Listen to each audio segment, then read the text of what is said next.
What is going on, NFL fans, and welcome back to another episode of For Your Viewing Pleasure. I'm Jeff Hartman, joined by Wesley Coleman as we break down the divisional round and look ahead to the championship weekend. Wesley, what's going on?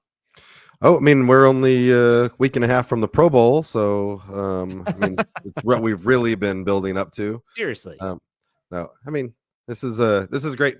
We had a good slate of games last week. A lot of fun games, some ones that came down to definitely in the fourth quarter being competitive. So, it was pretty awesome.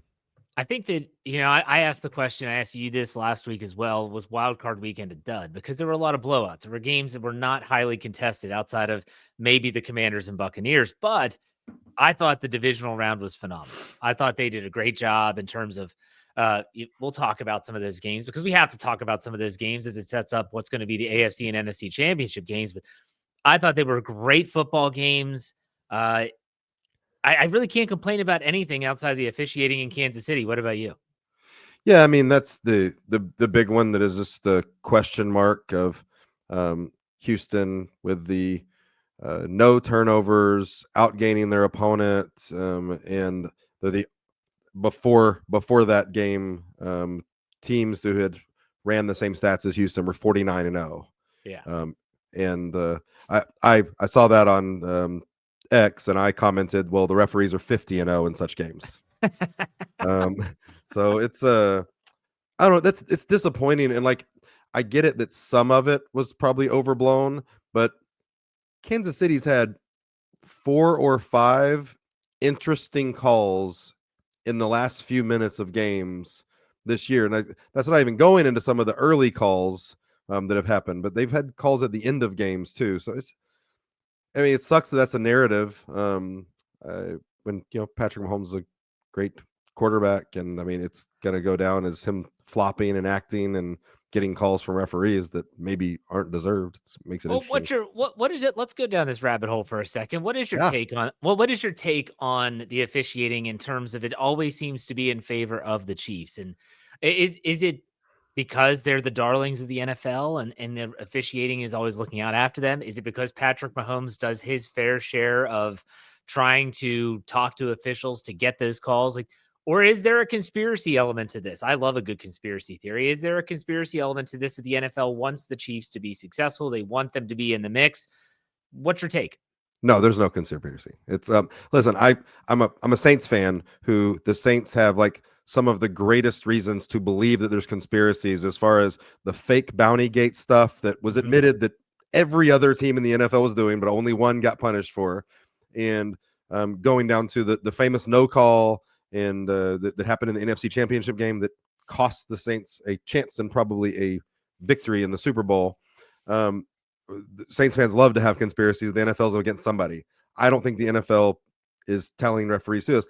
I do 100% know that the NFL is telling referees that they are to protect quarterbacks and stars, and we can't have star quarterbacks being hurt.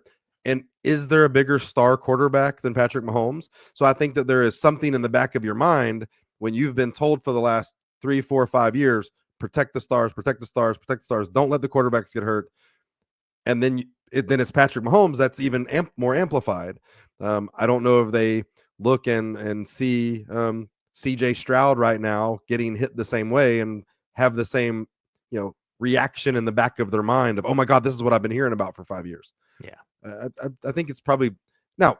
It also is, I think that Patrick Mahomes is a really smart player that plays into those things and puts himself in a position to slide late and to come up touching his head and to flop when he needs to. Like when he's throwing the ball and thinking on a different level and outsmarting the defense, he's a smart player. He's also doing some outsmarting of the referees who are already under pressure to help him.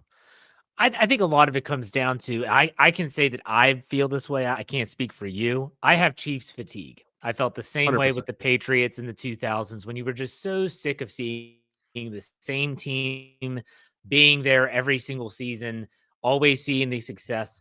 We wish that it was our team that was seeing that success. It's jealousy. It's what it is. But I'm also just sick and tired of the Chiefs. And it's one of the reasons why we'll talk about the championship games. I am rooting super hard for the Bills, and I don't particularly like the Bills. I just hate the Chiefs. Do you agree or disagree? Well, there is Chiefs fatigue, and I'll tell you why. And we'll talk about these games. The average NFC Championship game, or not the average, the ticket price for NFC Championship game starts at $486. For the AFC Championship in Kansas City, it starts at $254. That's super cheap for a AFC Championship game, and it's nearly half the price of the NFC Championship game. So there is Chiefs fatigue, maybe even in Kansas City on the game the game that leads to the Super Bowl. But that ticket being half the price of the NFC Championship is huge, and I think there is a real thing. And it's funny that we got to see Taylor Swift right off the bat during the national anthem. We got to why didn't they just have her sing the national anthem? If we're going to show her in the national anthem, get her down there on the cold field and sing. Like, we don't need that. And then how many times we got to hear about her, she's hanging out with Caitlin Clark. I mean, I don't need to. It is fatigue to a lot of people, and we're adding in that with the additional things that are being thrown in there too. I mean, this isn't a music podcast, but I don't know if I'd want to hear Taylor Swift sing the national anthem. But I'm just saying, just don't show her during the national anthem unless she's singing it. Like, I totally get it. Ridiculous. All right, so let's talk a little bit about football. I thought that everyone's going to point to the Commanders Lions as like the game of the weekend, because it was the biggest upset of the weekend. That was almost a 10-point spread. And you and I on this show last week said I wouldn't touch this spread. I would take the Commanders getting the points. And there were people out there that said, shoot, Lions are going to rout them. All I said, and I remember you echoing the sentiment, is take the over. That was all we said, was just take the over. And so now you're looking, you're like, oh my gosh, like what the hell? So let's talk about that Commanders Lions game a little bit. I mean, and I think I took it further than that, was saying that I did actually like the Commanders in it, because referencing how much Detroit had struggled against mobile quarterbacks throughout all of December. And it was really funny how many times during the middle of that game and after Washington won, how many times I saw people tweeting out stuff about how Detroit's been struggling with mobile quarterbacks, which you could have just seen, I mean, real easy before the game. I definitely didn't think that the Washington was going to win by 14. And this could have been a 30-point game. Like, Washington was just in control of this. And Jaden Daniels looked incredible. I know we're going to hear a lot about the Lions and their injured defense, but they played with that injured defense all year long on a way to 14, 15 wins. Yep. So we're not going to give that as an excuse of why they lost that game, because they dealt with that all year and they did a great job of dealing with that. Is there a question of the Lions? They are losing both of their offensive coordinator and their defensive coordinator. How much is that going to affect them? I mean, is those two the offensive coordinator and defensive coordinator leaving? Is this the end of a Lions era, or what do you think? I don't know. You should just tell, like, this fan base, the team itself, they were not ready for this season to just end like this against Washington. I almost felt like they were kind of drinking their own Kool-Aid a little bit. And this Commanders team, I hate to pump up our own tires, but we were telling everyone last week that this Commanders team is playing with house money. They have nothing to lose. They won 4 games last season, and now they're going to be preparing for the NFC Championship game. They don't care. Jaden Daniels, you wonder if the dude on the sideline has a pulse. He just sits there like he's comatose. Like, he literally is just flatlined. And that's what you want. You don't want necessarily your signal caller to be that emotional roller coaster of up and down. He is just, and I don't know, you followed him at LSU, if he's always been this way or if this is just an NFL. Okay. They've had interviews with him where he talks about, like, he was raised by his dad was coaching him to be a quarterback. He's always been that way. He wants to have fun. He's always stayed calm. He's never gotten the overly hyped thing. And it's crazy that it's stuck with him through a rookie NFL season. And there's only one quarterback in NFL history that won 2 playoff games in their rookie season. You might have heard of him. Yeah, it's Ben Roethlisberger. Yeah. Lost in the AFC championship game in 2004 to the New England Patriots. He threw a pick 6 to Marvin Harrison. No rookie quarterback has ever made the Super Bowl. Yeah, Rodney Harrison. I'm sorry. But I don't want to bring that memory up. Sorry. Thanks a lot. No, but I want to say this about Washington, because everyone's going to talk about Detroit choking in a wave, and that's rightful. That's rightfully so. But I don't think you can take away what the Commanders done. I think the Commanders offense, who put up 45 points against the Lions, the difference to me are 2 things. I think it's Jaden Daniels starting to see a relative return to health. He was banged up. Like the dude was hurt. His rib injury Bad was, rib and sternum injury. yeah, absolutely. So he's feeling much better about himself from a physical standpoint. But two, I think the return of Austin Eckler has done more than people think just when it comes to how they want to utilize their backs, how they want to manipulate the defense. And it's going to open up all these other things. Like they've moved Austin Eckler from the backfield out to the slot, and it's helping them diagram what the defense wants to do. This matchup, let's talk about this upcoming matchup. We'll dive back into the divisional round in a second. But the Eagles beat the Rams at home. They're going to host this NFC Championship game, and that's the first conference game on Sunday, January 26th at 3 p.m. Eastern time on Fox. What was your takeaway? What's your preview, I guess, of this upcoming NFC Championship game? I mean, obviously, this comes down to, I think the last game with Philly played out kind of the way I thought, that Jalen Hurts did not look that good. But then if you can't slow down Saquon Barkley, it's really hard to beat the Eagles. And he's just that guy. And I definitely, the Rams did not do a good job of not just stopping Saquon, but just containing either one of them as far as on the running games. Washington has a much better defense than the Rams. And I think that they're going to do better. I think it really comes down to, with Washington, because they have a decent defense and they've been scoring points on offense. When Jaden Daniels isn't taking sacks and isn't turning the ball over, which, as great as his rookie season was, he took a ton of sacks and then every once in a while he threw some interceptions. He hasn't done that in the playoffs. He hasn't done it at the very end of the season. I think that it really comes, if you're not going to rattle him or just make him make a mistake, and you're not going to sack him, I really think it's going to be hard to beat Washington right now. And we've talked about coaches a little bit. Dan Quinn is a great coach that learned from his mistakes as an Atlanta head coach, went to Dallas and kind of reinvented himself and is doing a great job. And Cliff Kingsbury's killing it as an offensive coordinator.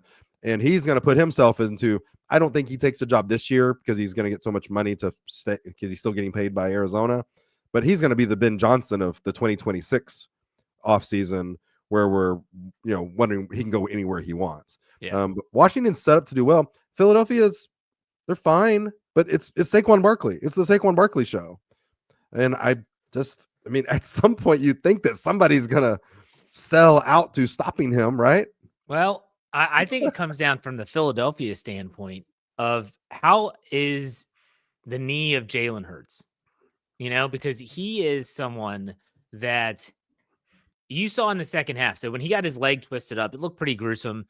He was able to return to the game, but he was not mobile. He wasn't able to move well. They passed up on the brotherly shove, whatever the hell they're calling it. Didn't even think about it. Right. No.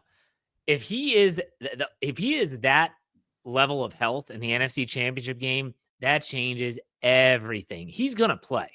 He's not going. They're not going to start Kenny Pickett in this game. Like you sure it's the NFC Championship game. You and shoot it up, whatever you got to do. You got to get out there. But if he can't run, if they can't utilize his athleticism, well, then he's just a thrower. And you've talked about it on this podcast before.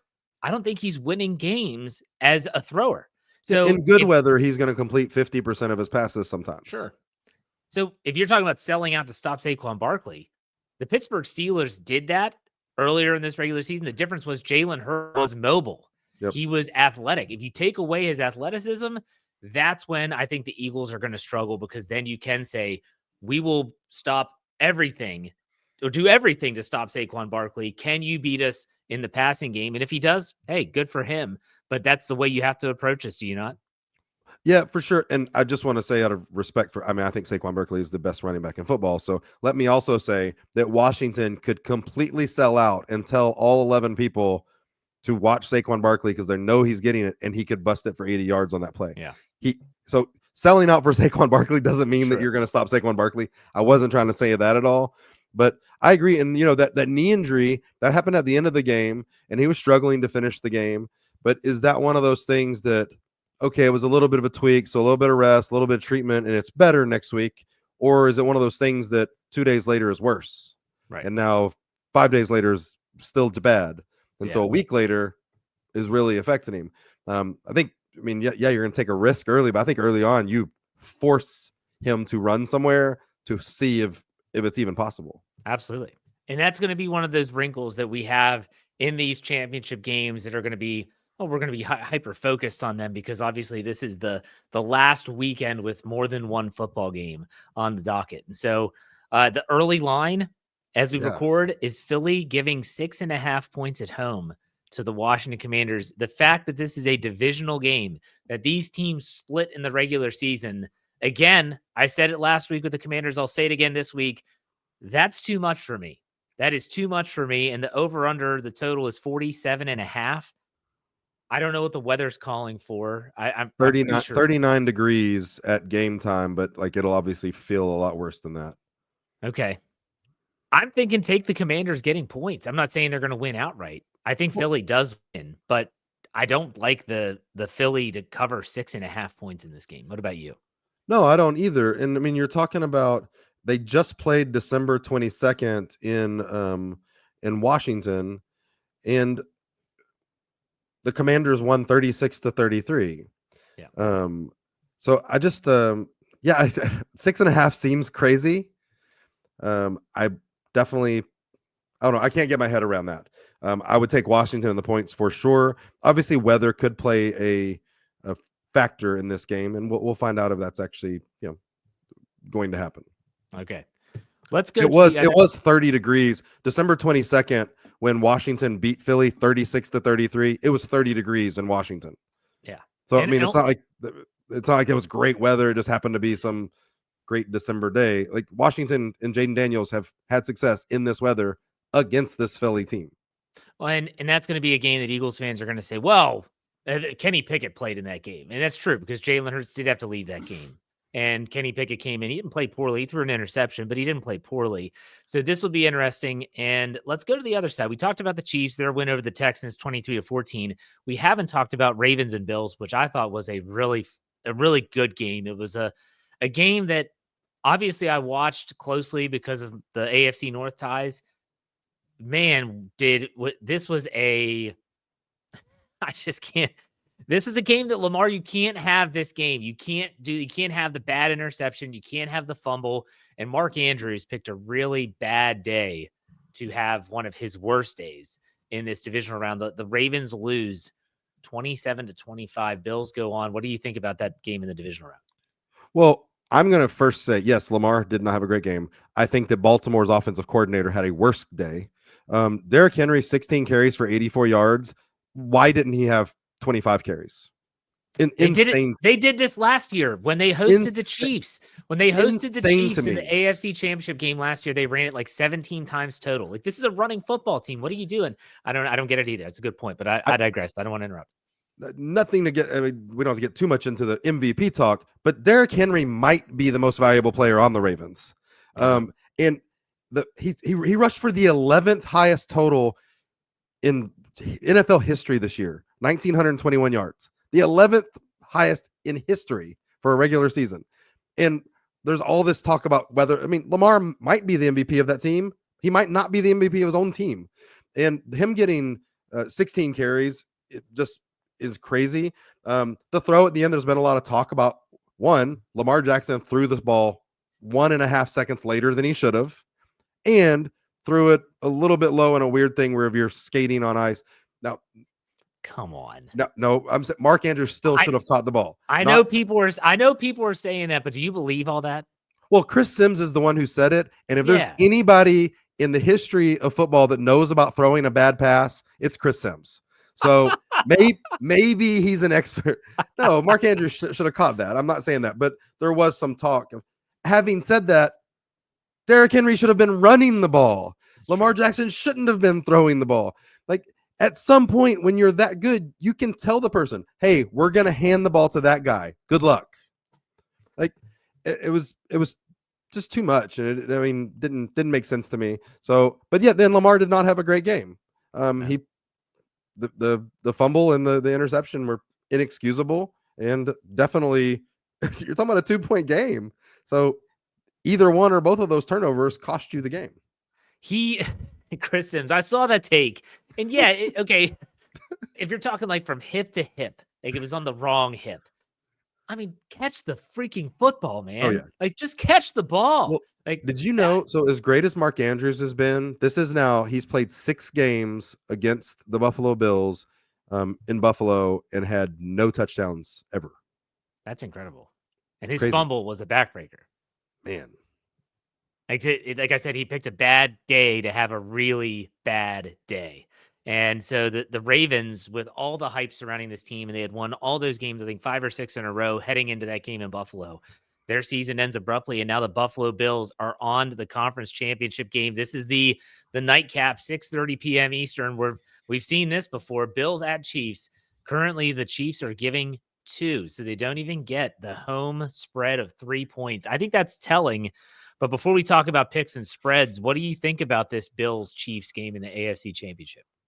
I mean, okay, we already talked about the referees, so let's hope that the referees don't come in to play in the game. I want nothing more than for them to be a non-factor, not even a narrative or a talking point. I want nothing more than that. I think that so we're talking about what's been comparable, quarterbacks and all. Buffalo has scored way more points this season than Kansas City. Their offense has been much better at scoring. I think Kansas City's defense is better than Buffalo's. It might come down to it's going to be a close game. I like the 2-point spread. That makes a lot of sense. This is, I think, going to come down to something with Kansas City and their defense. Chris Jones is going to have to be controlled. And it's something like that that's going to end up making the big difference in this game. Or one of these two quarterbacks showing that they can be mobile in this. I think it's going to be 31 degrees is what they're talking about at kickoff, which it's going to get really cold as the sun goes down. And, that'll be 5:30 Kansas City time. So by the second half, it's going to be pretty nasty and cold.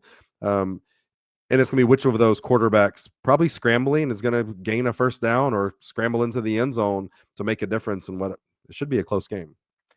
This is a game where it's like, okay, Josh Allen, put your cape on. Like, you want to Gotcha. be the MVP, then go out there and don't just facilitate, but be Superman in this game. Like, go out You need there to and go be the MVP of the Super Bowl because you're not going to win the regular season MVP, but go make right. a statement in this game and then in the Yeah. next game. Like it's got to happen.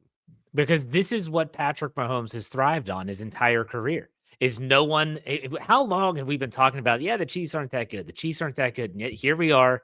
They won 15 regular season games or 15, yeah, I think 15. And they're in Yep. the AFC Championship game once again. And so you got to slay the dragon. The Bills have yet to really do that. They have an opportunity.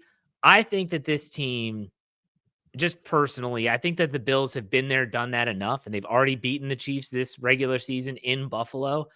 I don't think they're going to be daunted by the venue. I don't think they're going to be daunted by the stage. And we all know they're not going to be daunted by the weather. This is not Miami going to Kansas Yep. City and like, oh, what are they going to do with the cold weather? They're used to this. So I think personally, I would love to see the Bills blow the doors off the Chiefs. Like if there was like a double digit win, this is the game I would pick to potentially be that. I don't think it will be. I think the Bills do win. I'll take the Bills to cover the 2 points. What about you? Yeah, I want to take Buffalo too. When they played in Kansas City earlier this year, Buffalo won 30-21. Patrick Mahomes threw 2 interceptions, and in that game, Josh Allen was the leading rusher for the Bills, 12 carries for 55 yards and a touchdown. I think that's what's going to come to be necessary in this game. And we don't know if Mahomes' ankle is as good as it should be for a game like this, or if he's going to be able to scramble like that way. I will just point out, like, Travis Kelce kind of was non-existent for most of this regular season, and then he shows up in the playoffs like he does and just gets a huge game. Obviously, like, that's the guy you need to make sure doesn't just kill you. And I'm not sure if that's possible. A lot of teams have gone into games with the Chiefs going, okay, let's stop Kelce, and it doesn't work. So Yeah. Buffalo's got to get on him. The total is 47.5. Both games are 47.5. I know. Isn't that weird? Very weird. For me, if I were to pick one that I think could be a shootout or be more of an up and down affair, it's the AFC Championship game. I think that the Bills, with Josh Allen, and he doesn't have, and neither of these teams have like phenomenal weapons on the outside. It'll just be interesting to see, Travis Kelce, that's a household name. We know that he's at the tail end of his career. But what are they going to do? This is going to be really interesting. So we both take the Bills to win this. Now, let me ask you two questions. I asked this to Kevin Smith on the NFL Whip Round, which was on our NFL feed yesterday. What is the championship? What is the Super Bowl matchup you want? But then what do you think would be the best game overall? So I want Commanders Bills. Okay. For a couple of reasons. One, I think there's pretty good story leading up to that of two teams that haven't been there in a very long time, and been in the Super Bowl, and they have fan bases that through a lot of things have stayed loyal to them for years. Yeah. So I think that would be a good build up, and I do like the story of Jaden Daniels being the first rookie in there. I think he's gotten tons of hype as it's gone in. And then at this point, if Lamar Jackson isn't going to be there with his expected MVP, then I like the story of Josh Allen, fighting back when he's not going to win the MVP, but showing that he needs to win the Super Bowl to really show that he's the best quarterback in football. I love the story leading up to that. And I worry about Chiefs fatigue if we're talking about the Chiefs. And then so many people hate Philly. And I think it's a weird game if you're talking about the Chiefs, which there's so many people hate, and the Eagles that so many people hate. Like you need to have a good guy and a bad guy, or two good guys where you're just okay with anybody winning. Right. What do you think? I think the matchup that I think would be the best is Eagles game wise. The best game, I think Eagles Bills would be phenomenal, because if you can get a healthy, Jalen Hurts, if he's banged up, give him an extra week off, get him ready, get him healthy. You have the Buffalo Bills with the pressure of finally getting over that proverbial hump and getting to the Super Bowl. That would be very, very intriguing. Either team, though, from the NFC side would have a ton of storylines and narratives that would be awesome to dive into when you talk about a rookie quarterback getting to the Super Bowl. The number of games Jaden Daniels has done it, Dan Quinn turning that team around would be phenomenal. Anyone but the Chiefs is really where I am. Like, I just don't want to see the Chiefs in the Super Bowl again. That's just, I'm being honest. I would be okay with any matchup that involves the Bills coming out of the AFC. What's your take on the four teams left here are teams that play in outdoor stadiums in bad weather? When you're talking about getting into the playoffs, you play all year, whether it's inside or outside, pretty decent weather. It's sunny, it's warm, and then you get to the playoffs. And if you're a outdoor team, you've been practicing all year outside as it gets colder. If you're an indoor team, you haven't done that. What do you think about the advantage that outdoor teams in the Northeast or in cold weather climates have as far as a benefit when it gets to the playoffs over everybody else? I think it's a huge benefit. You can look at 2 years ago, last playoffs, the Miami Dolphins going to Kansas City, and it was so cold, and you could just tell that they weren't ready for it. That doesn't explain Detroit falling on their face against Washington inside at Ford Field, but Washington, a team that can play inside or outside. If you can play outside, it's easy to go inside. Yeah, it doesn't hurt them to go inside. It's different to go from inside to outside. I think that is an advantage. And I had a family member who is a Ravens fan say to me, well, I'm sorry. I know. They said, do you think it's fair that the Detroit Lions get to play inside? I'm like, yeah, it's called home field advantage for a reason. Right. Like, you earn that right to play in your home stadium, in your own venue. And they're like, I guess that's right. Like, yeah, they're Ravens fans. They're not the most knowledgeable, but still, for me, I think that, this is great. I love the fact, I hate the fact that Cleveland is talking about building a dome. Cleveland in a dome? Like, I know you want a Super Bowl, Cleveland. No one wants to go to Cleveland, but still, like, they want to build a dome in Cleveland. That just doesn't sound. Well, do you think would you ever consider that the NFL should do what it does with the Super Bowl, follow what the college football playoff has done? Maybe at least the championship games it's predetermined where they're going to be, and they're in areas where the weather is not going to affect who wins. Hey, see, I say no. Like, I get why college football does it with the bowl system, and you have so much money pumped in. If you were an Arizona Cardinals fan, would you disagree with yourself? I absolutely would disagree with myself. But no, I mean, seriously, like, could you imagine these AFC and NFC championship games? Like, Philadelphia earns home field, the Chiefs earn a home field, and they say, all right, the Chiefs and Bills is going to be played in Miami. Like they're not going to complain, Yeah, but because we the didn't play Chiefs fans got to be 85% of the season in this weather. Like the entire 90% of what led them to home field advantage wasn't playing in this weather. right. Yeah. They're getting the advantage later. That I mean, and if you're the best team, you're the best team. You should be able to beat somebody on a neutral site stadium. So you're saying you're opposite me. You think they should have the championship games at a neutral site? I do not want team or games determined by, oh, this team decided to wear a white jersey and there's way too much snow for anybody to tell where his guys are, or or that, oh, a team that can't throw the ball, a team that is a dynamic passing offense is now playing in a game where it's impossible to throw the ball 12 yards downfield. Yeah, I think that's unfair. Hey, I could It's go on just a not for the diatribe. best of sport. You were asking what game leads the best. What game leads to the best is these people playing inside. Yeah, that's ultimately if you want like no factors outside of who is the best team, then you put them in a dome somewhere. If the Kansas City Buffalo game is determined by Patrick Mahomes being able to shuffle his feet ice skating while everybody else falls down around him, that's not interesting, and that's not the way football should be. No, but when he gets tripped up and they call someone for roughing the passer, we're all going to be upset anyways. Right. So this will be intriguing. And so just so everyone knows, we're not going to be talking Pro Bowl next week. We're going to be talking. You joke about that. And people might not pick up on your sarcasm. So we will be previewing the Super Bowl, but more so looking back at the conference championship. And then right before the Super Bowl, we're going to dive into injury reports and all that stuff. So for your viewing pleasure is not going anywhere. But Wesley, I want to give you an opportunity to plug what you're doing for the Dome Patrol podcast and your New Orleans Saints coverage. Yeah.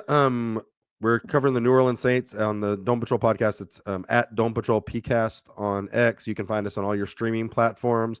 We are covering that. Looks like the Saints are going to be getting their fourth choice as their new head coach, since their first, second, and third coach are going somewhere else. That's interesting and fun. And you can find me on X at HoodatWesley13. Jeff, where can we find you and your Steelers coverage as y'all move into the Justin Fields era? But yeah, so you can find Steel Curtain Network wherever you get your podcasts. You can check out us out at steelcurtainnetwork.com as well. You can find me on Twitter at jhartman, HARTMAN_PIT. All right, that does it. Wesley, thanks for your time, man. We'll talk next week. Enjoy the games this weekend. Thank you. Have a great day.